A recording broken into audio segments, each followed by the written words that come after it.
Class आज हम सुमित्रा नंदन पंत के द्वारा लिखी हुई कविता नौका विहार का तीसरा भाग पढ़ने वाले हैं और ये इनके काव्य संग्रह गुंजन से ली गई एक कविता है। अभी तक इस कविता के भागों में हमने पढ़ा है कि जो पंत जी हैं उन्होंने चांदनी रात में गंगा नदी के बीच नौका के द्वारा भ्रमण करने का सुंदर चित्रण इस कविता में किया है और उन्होंने गंगा नदी के प्राकृतिक सौंदर्य का, उसके आसपास के वातावरण का और गंगा नदी के जल पर चंद्रमा, तारों और नीले आकाश के पड़ते प्रतिबिंब का चित्रण किया है। आज हम इसके आगे के भाग को पढ़ने वाले हैं। इसमें भी पंत जी ने गंगा नदी के प्राकृतिक सौंदर्य का चित्रण किया है और उसके आसपास के वातावरण का वर्णन करते हुए प्रकृति का मानवीकरण किया है। पंत जी कहते हैं, जब पहुँची चपला बीच धार, छिप गया चांदनी का कगार। जब पहुँची चपला, चपला यानी नाव, बीच धार, धारा के बीच में पहुँची, यानी अब जो नाव है वो नदी के मध्य में पहुँच गई है।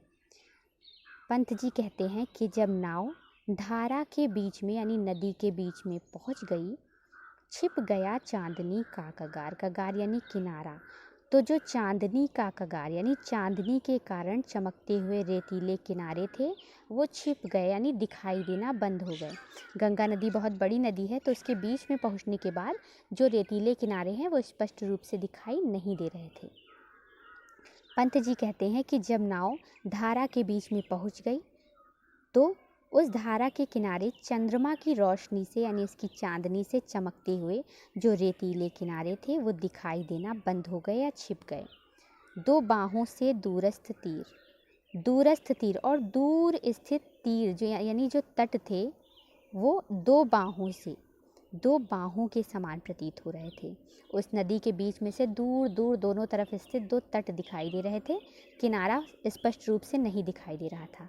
तो वो जो दूर स्थित तट थे वो दो बाहों के समान प्रतीत हो रहे थे और उन्हें देखकर ऐसा लग रहा था कि धारा का कृश कोमल शरीर, वो धारा के कृश यानी दुबले पतले और कोमल शरीर को आलिंगन करने को अधीर, आलिंगन करने के लिए यानी गले लगाने के लिए अधीर हो रहे हैं यानी व्याकुल हो रहे हैं। यानी दोनों तरफ जो दो भुजाओं के समान जो दो किनारे दिखाई दे रहे थे उनको देखकर ऐसा लग रहा था कि मानो वो गंगा नदी का आलिंगन करना चाहते हैं, उसे गले लगाना चाह रहे हैं। पंत जी कहते हैं कि दूर स्थित दो तट दो बाहों के समान प्रतीत हो रहे थे और ऐसा लग रहा था कि वो धारा के दुबले पतले और कोमल शरीर को गले लगाने के लिए व्याकुल हो रहे हैं या आलिंगन करने को अधीर हो रहे हैं। अति दूर और बहुत दूर, क्षितिज पर, क्षितिज यानी वो स्थान जहाँ दूर दूर तक, जहाँ तक हम देख पाते हैं, हमारी निगाह जहाँ तक जाती है, या वो स्थान जहाँ पर हमें धरती और आसमान मिलते हुए प्रतीत होते हैं। मिलते नहीं हैं पर हमें ऐसा लगता है कि दोनों मिल रहे हैं। तो दूर क्षितिज पर यानी बहुत दूर, विटप माल, वृक्षों की, विटप यानी वृक्षों की, माल यानी पंक्ति, वृक्षों की पंक्ति दिखाई दे रही थी। लगती भ्रू रेखा सी अराल, और उस पंक्ति को देखकर ऐसा लग रहा था कि वह अराल यानी टेढ़ी, भ्रू यानी भौहों की रेखा हो। उस वृक्षों की पंक्ति को देखकर ऐसा लग रहा था कि वह टेढ़ी भौहों की रेखा हो। अपलक नभ नील नयन विशाल, और उस वृक्ष के रेखा में से कुछ भाग छूटे हुए थे जिसमें से आसमान दिखाई दे रहा था। तो उस भाग को देखकर ऐसा लग रहा था कि अपलक यानी बिना पलक झपकाए, नभ यानी जो आसमान है वो अपने विशाल और नीले नैनों से उस धारा को देख रहा है। यानी दूर वृक्षों की पंक्ति दिखाई दे रही है, उसको देखकर ऐसा लगता है कि वो टेढ़ी भौहों की रेखा है और उसके बीच में जो छोटी छोटी सी जगह बची हुई है जहाँ से आसमान दिख रहा है नीला नीला, तो उसे देखकर ऐसा लग रहा है कि वो आसमान की आँखें हैं जिन आँखों के द्वारा वो इस धारा के प्रवाह को देख रहा है। माँ के उर पर सिससा समीप, सोया धारा में एक द्वीप, धारा में एक द्वीप। जब हम बीच धारा में पहुँचे तो वहाँ हमें एक द्वीप दिखाई दिया। द्वीप यानी कि धरातल का उठा हुआ भाग जो नदी से ऊपर उठा रहता है। नदी के बीच में जो ज़मीन का भाग होता है उसे द्वीप कहते हैं। तो धारा में सोया, वह धारा में सोया हुआ था अर्थात स्थित था और उसे देखकर ऐसा लगता था कि माँ के उर पर सिससा, वो माँ के उर पर, कोई बच्चा है, शिशु है जो अपनी माँ के हृदय पर सोया हुआ हो। पंत जी कहते हैं कि उस नदी की बीच धारा में जब हम पहुँचे तो हमें वहाँ पर एक द्वीप दिखाई दिया और उस द्वीप को ऐसा देखकर ऐसा लग रहा था कि मानो अपनी माँ की हृदय पर सोया हुआ कोई छोटा सा शिशु हो। उर्मिल प्रवाह को कर प्रतीप, और वो जो द्वीप था वो उर्मिल प्रवाह, उर्मिल यानी लहरों के प्रवाह को, कर प्रतीप, प्रतीप यानी उल्टा कर रहा था। यानी जो लहरें बहती हुई चली आ रही थी उस द्वीप के कारण वो टकराकर वापस चली जा रही थी, तो वह लहरों के प्रवाह को उल्टा कर रहा था। पंत जी कहते हैं कि जब नाव धारा के बीच में पहुंच गई तो वहां से दिखने वाले चंद्रमा की रोशनी से चमकने वाले रेतीले किनारे छिप गए, लेकिन दूर स्थित दो तट दिखाई दे रहे थे जो दो बाहों के समान प्रतीत हो रहे थे और जिन्हें देखकर ऐसा लग रहा था कि वो नदी के धारा के दुबले पतले और कोमल शरीर को आलिंगन करने के लिए अधीर हो रहे हैं।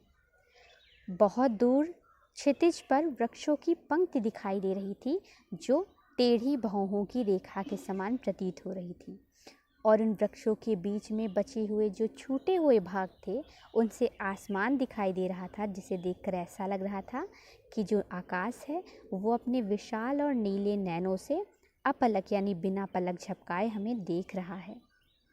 उस धारा के बीच में एक द्वीप स्थित था। उस द्वीप को देखकर ऐसा लग रहा था कि मानो अपनी माता के हृदय पर सोया हुआ कोई छोटा सा शिशु हो। वह द्वीप लहरों के प्रवाह को उल्टा कर रहा था, यानी लहरों को, स्वाभाविक गति से आती हुई लहरों को वापस भेज रहा था, अर्थात लहरें उससे टकरा टकरा करके वापस चली जा रही थी। वह कौन विहग क्या विकल कोक, उड़ता हरने निज विरह शोक, छाया की कोकी को विलोक। अब वहाँ पर उड़ता हुआ एक पक्षी दिखाई देता है। पक्षी सामान्यतः रात के समय सो जाते हैं, तो इस समय जब पंत जी इतनी रात में एक पक्षी को उड़ते हुए देखते हैं तो वह सोचते हैं कि वह कौन विहग, विहग यानी पक्षी, वह कौन सा पक्षी है। क्या विकल कोक, क्या वह विकल यानी व्याकुल कोक पक्षी है, यानी चकवा पक्षी है, क्योंकि चकवे के अलावा इतनी रात में तो कोई पक्षी नहीं दिखाई देगा। तो क्या वह व्याकुल चकवा पक्षी है। उड़ता हरने निज विरह शोक, जो हरने यानी कि ख़त्म करने के लिए, समाप्त करने के लिए, निज यानी अपने, विरह के शोक को, उड़ता यानी उड़ रहा है, जो अपनी विरह के शोक को हरने के लिए उड़ रहा है। चकवा पक्षी रात में चकवी से अलग हो जाता है और रात भर वह विरह में डूबा रहता है। तो पंत जी कहते हैं कि क्या वह कौन सा पक्षी है, क्या वह कोई व्याकुल कोक है जो अपनी विरह के शोक को ख़त्म करने के लिए उड़ रहा है। छाया की कोकी को विलोक, क्या उसने इस जल में अपनी छाया देखी है, जिसे वह कोकी समझ करके इधर उधर उड़ रहा है, क्योंकि चांदनी रात का समय है और कोई भी छाया स्पष्ट रूप से बन सकती है, इतना उजाला है। तो पंत जी सोच रहे हैं हो सकता है उस कोक ने यानी कि चकवे ने अपनी छाया इस नदी के जल पर देख ली है और इसी को वह कोकी समझ बैठा है, तो इसी कारण से वह इधर उधर उड़ करके उससे मिलने की कोशिश कर रहा है। तो पंत जी कहते हैं कि वह कौन पक्षी है, क्या वह कोई व्याकुल कोक है जो अपनी विरह के शोक को हरने के लिए उड़ रहा है, और क्या उसने अपनी छाया को ही अपनी कोकी यानी चकवी समझ लिया है और जिससे मिलने के लिए वह इधर उधर उड़ रहा है। पतवार घुमा, अब चूंकि नाव बीच में पहुंच चुकी थी तो अब वापस लौटने का समय आ गया। तो पतवार घुमा, पतवारें घुमा ली गई। अब प्रतनु भार, प्रतनु यानी हल्का हो गया भार। अब पतवारें घुमा ली गई और चूंकि धारा के बीच में नाव पहुंच चुकी है तो किनारों पर जो नदी होती है उसका प्रवाह कम होता है, नदी धीरे धीरे चलती है, लेकिन बीच में नदी का प्रवाह तेज होता है। तो अब प्रतनु भार यानी नाव का भार उसके कारण हल्का हो गया, क्योंकि जो धारा के साथ नदी चलने लगी इसके कारण नाव को आसानी से आगे बढ़ाया जा सकता है। तो अब पतवारें घुमा ली गई, अर्थात हम लौटने के लिए तैयार हो गए और जो नाव थी उसका भार भी अब हल्का मालूम पड़ रहा था। नौका घूमी विपरीत धार, अब नौका जो थी उसको विपरीत धारा में घुमा लिया गया, यानी जिस धारा में हम चल रहे थे उसके विपरीत धारा में, यानी हमने वापस उसको लौटा लिया। अब नाव को विपरीत धारा में घुमा लिया गया। डांडों के चल करतल पसार, भर भर मुक्ताफल फेंस फार।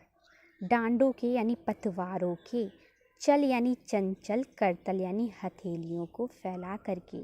जो पतवारें हैं वो ऐसे चल रही हैं, उनको देखकर ऐसा लग रहा है कि उन्होंने अपनी चंचल हथेलियों को पसार यानी फैला लिया है। भर भर मुक्ताफल फेंस फार, और उन्होंने मुक्ताफल यानी मोतियों के समान फेंस फार, फेन यानी कि झाग को भरना शुरू कर दिया है।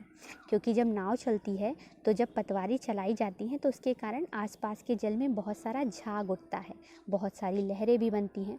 तो झाग को देखकर ऐसा लग रहा है कि जो नावें हैं उनकी जो पाल हैं, पतवारें हैं, वो अपनी चंचल हथेलियों को फैला करके उस झाग रूपी मोतियों को भर रही हैं, यानी पतवारों के चलने से झाग उत्पन्न हो रहा है।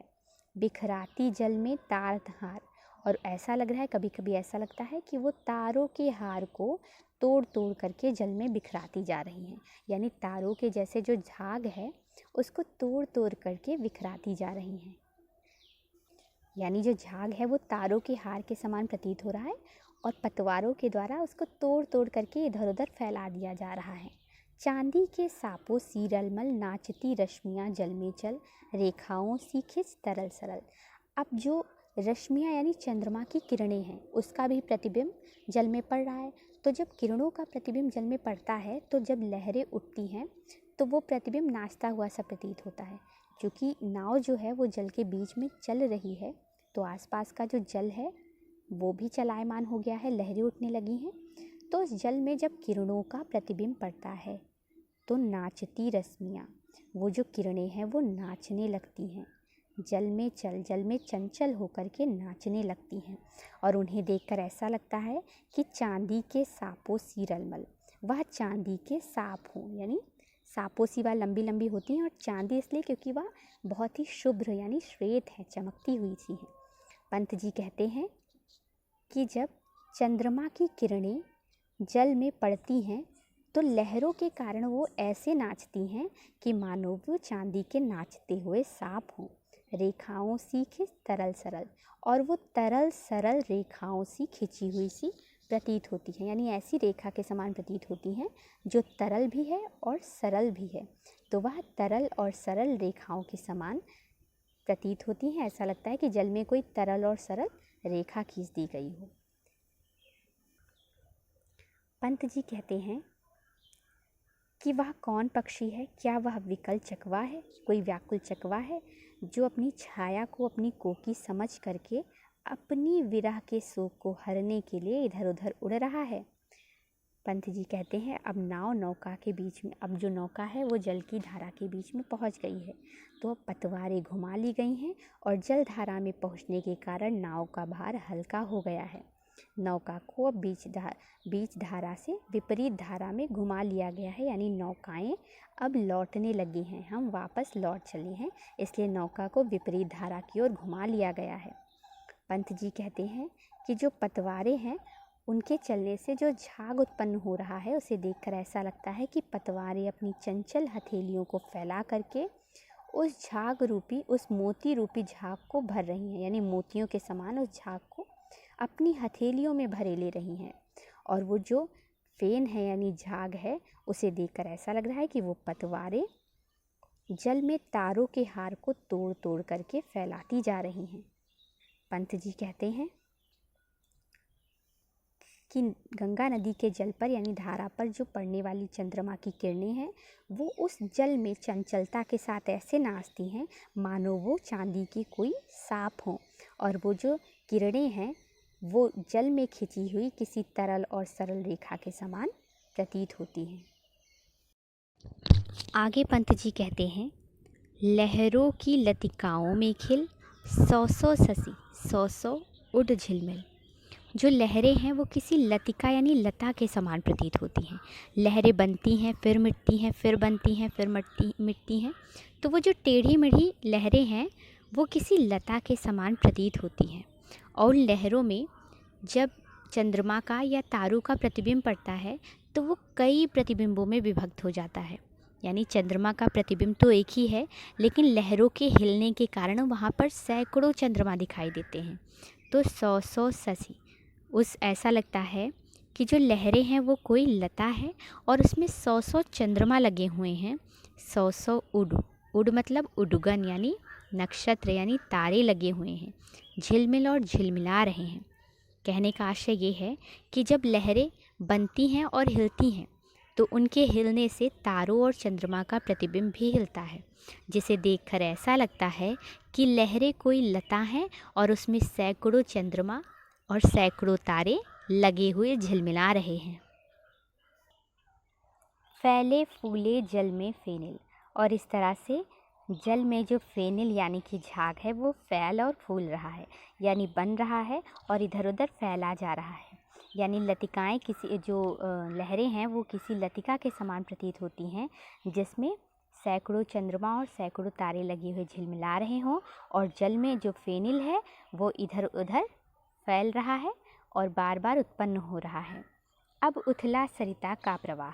अब चूँकि हम किनारों की तरफ पहुँच गए हैं, तो जो सरिता का प्रवाह है यानी नदी का जो प्रवाह है वो उथला है यानी कम गहरा है। लग्गी से ले ले सहज था, और जो नाविक है वो लग्गी से यानी किसी बांस के डंडे से सहज थाह ले रहा है। थाह ले रहा है यानी कि वो नाप रहा है कि नदी का जो गहराई है वो कहाँ पर कितनी है, या नदी कितनी गहरी है, वो इसका मापन कर रहा है।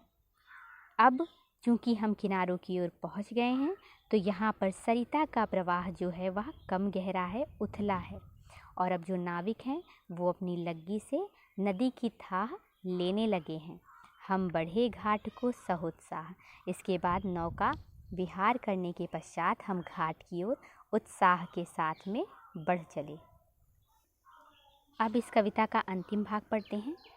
इस भाग में पंत जी ने नौका विहार को संसार की यात्रा से जोड़ा है, यानी उन्होंने कहा है कि जैसे नौका विहार में हम गए धारा के बीच में और फिर लौट आए, वैसे ही हम इस संसार में आते हैं और फिर वापस लौट जाते हैं।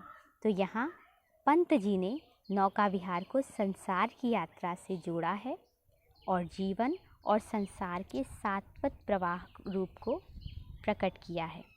यहाँ पर नौका विहार में संसार की छाया दिखाई देती है।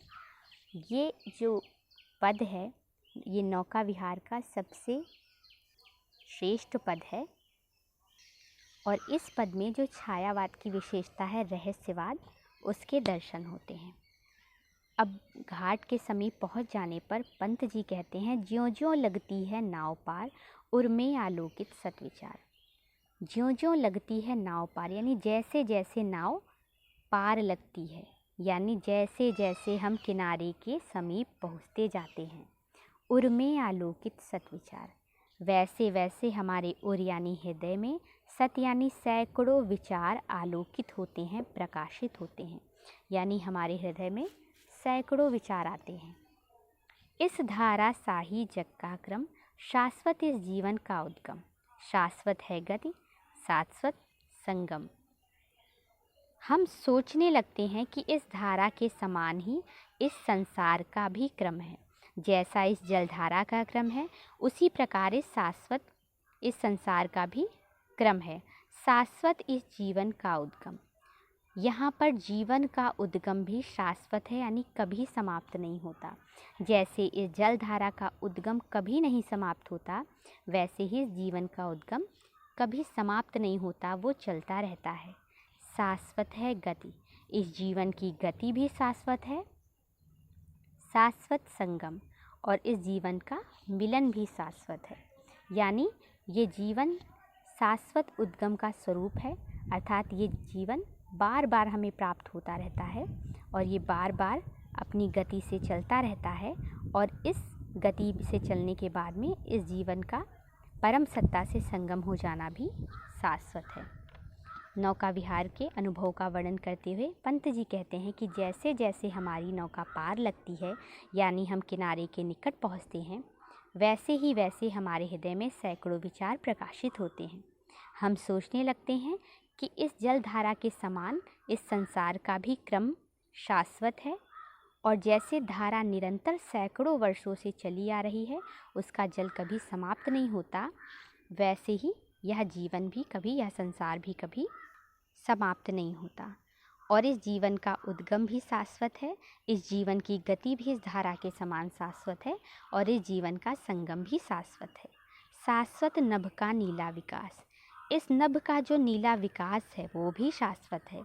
शाश्वत शशि का यह रजत हास, और ये शश यानी चंद्रमा का ये जो रजत हास है, यानी कि चांदीपूर्ण हास्य है, यानी इसकी जो चंद्रिका है वो भी शाश्वत है। शाश्वत मतलब जो कभी समाप्त ना हो। तो इस नभ का नीला विकास भी शाश्वत है, यानी कभी ना समाप्त होने वाला है। इस चंद्रमा की यह चांदनी भी शाश्वत है। शाश्वत लघु लहरों का विलास, और ये जो छोटी छोटी लहरें हैं इनका विलास यानी इनकी क्रीड़ाएं भी शाश्वत हैं, यानी कभी समाप्त ना होने वाली हैं। इसी प्रकार से जीवन भी कभी ना समाप्त होने वाला है। आगे कवि कहते हैं, हे जग जीवन के कर्णधार, हे जग जीवन, हे संसार रूपी जीवन, संसार के जीवन की नौका को कर्णधार यानी चलाने वाले या नाविक, अर्थात हे परमेश्वर, चिर जन्म मरण के आर पार, चिर यानी कि लंबे, जन्म मरण के, आर पार शाश्वत जीवन नौका विहार। इस जन्म और मृत्यु के आर पार यह जो नौका विहार है ये भी शाश्वत है। यानी जैसे ये गंगा नदी में किया हुआ नौका विहार है, वैसे ही इस संसार में किया जाने वाला नौका विहार भी शाश्वत है। हे संसार रूपी नौका को चलाने वाले नाविक अर्थात परमेश्वर, जन्म और मृत्यु का जो ये नौका विहार है ये भी शाश्वत है। यानी संसार में जन्म के पश्चात आना और मृत्यु के पश्चात चले जाना भी शाश्वत है। ये क्रम कभी समाप्त नहीं होता है, अर्थात हमेशा जन्म के पश्चात मृत्यु और मृत्यु के पश्चात जन्म है। इस प्रकार यह जीवन रूपी नौका का विहार चला करता है। मैं भूल गया अस्तित्व ज्ञान, विचारों में डूबा हुआ कवि कहता है कि मैं भूल गया, यानी मैं चिंतनशील होकर के अस्तित्व का ज्ञान भूल गया, अपनी सत्ता को भूल गया। जीवन का यह शाश्वत प्रमाण, और जीवन की शाश्वतता का जो ये प्रमाण है, ये जीवन की जलधारा का ये जो प्रमाण है, करता मुझको अमृतत्व दान, वह मुझको अमृतत्व प्रदान कर रहा है। एक बार फिर से पढ़ते हैं। कवि कहता है, इस धारा के समान ही इस जग का क्रम है, अर्थात इस धारा के समान ही इस जग में जीवन का क्रम चला करता है, और जीवन का उद्गम भी शाश्वत है, इस जीवन की गति भी शाश्वत है, और जीवन का संगम भी शाश्वत ही है। नभ का नीला विकास भी शाश्वत है, और चंद्रमा का ये जो रजत हास है, यानी चंद्रमा की जो चंद्रिका है वह भी शाश्वत है। इसके साथ ही छोटी छोटी लहरों का विलास यानी क्रीड़ाएं भी शाश्वत हैं। पंत जी कहते हैं कि हे संसार रूपी नौका को चलाने वाले, हे संसार और जीवन की नौका को चलाने वाले परमेश्वर, इस जन्म और मृत्यु के आर पार जो नौका विहार है वह भी शाश्वत है, अर्थात तुम्हारा ये जन्म और मृत्यु का जो नौका विहार है वो चलता रहता है। कवि कहता है कि इन विचारों में डूबा हुआ मैं अपने अस्तित्व का ज्ञान भूल गया, और उसके बाद में जीवन के शाश्वत प्रमाण ने, यानी जीवन की इस जलधारा रूपी क्रम ने मुझे अमृतदान प्रदान कर दिया। यानी मैं यह समझ गया कि मैं कभी मरने वाला नहीं हूँ, क्योंकि जलधारा के ही समान जन्म और मृत्यु का क्रम चलता रहता है, कभी समाप्त नहीं होता। इस तरह से इस कविता में जीवन की शाश्वतता को स्पष्ट किया गया है, और इसमें रहस्यवाद के दर्शन होते हैं। और कवि का मानना है कि जीवन भी जलधारा के समान सदा प्रवाहमान होता रहता है, इसलिए जो जीव होता है वो अमर होता है।